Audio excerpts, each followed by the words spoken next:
Bonjour à tous, c'est dans ce cadre si féerique du Mont-Saint-Michel que nous avons assisté au premier grand contre-la-montre individuel de ce 100e tour.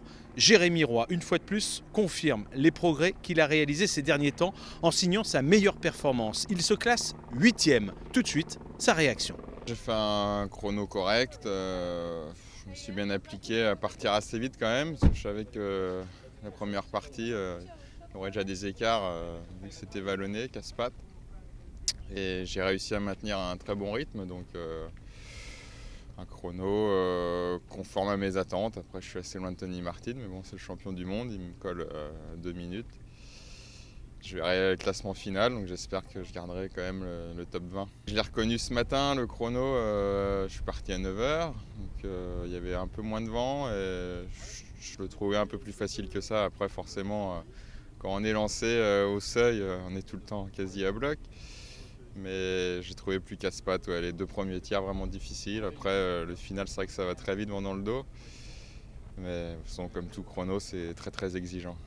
Thibaut Pinot également s'est livré à fond dans cet exercice. Il a été victime de crampes sur la fin et pourtant il n'a pas perdu espoir de beaucoup mieux figurer dans le deuxième contre-la-montre que nous vivrons lors de la traversée des Alpes. En fait, le mot d'ordre était simple, il fallait pour tous se livrer à fond aujourd'hui. De quoi satisfaire bien sûr l'encadrement. Oui, Jérémy, il a fait un très bon chrono. Il a fait un chrono sérieux, appliqué, un parcours qui lui convenait bien. Ça roulait très très vite. Je crois que dans les 10 derniers kilomètres, sur 3 kilomètres, il a dû faire 62 moyenne. Donc ça explique la vitesse qu'il peut y avoir. Non, il s'est bien appliqué, il fait un très bon chrono. Je pense qu'il sera pas mal ce soir à l'arrivée. Alors, l'enjeu principal aujourd'hui, oui, c'est Jérémy parce que c'est une discipline qu'il affectionne et il voulait s'appliquer à le faire. Donc on s'est concentré sur son sujet. Et puis après, le tour, ça reste, même si on n'a pas d'ambition générale pour certains, c'est toujours important de les faire bien les contre-la-montre parce que ça sert toujours pour la suite. Là, en l'occurrence, Thibaut qui va le faire du mieux possible parce que ça pourrait servir dans les années futures. C'est vrai que des chronos de 33 km aujourd'hui, c'est déjà, c'était pas le cas avant, mais aujourd'hui c'est considéré déjà comme un bon chrono. Oui, c'est des bonnes distances et en plus là c'est particulier parce que c'est pas très dur, il y a beaucoup de vent, c'est vraiment réservé aux spécialistes, aux hommes puissants.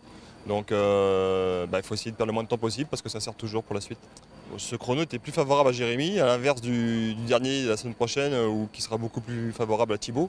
Voilà, c'est chacun dans son domaine. Là aujourd'hui c'était Jérémy, dans une semaine c'est Thibaut, mais à chacun sa spécialité.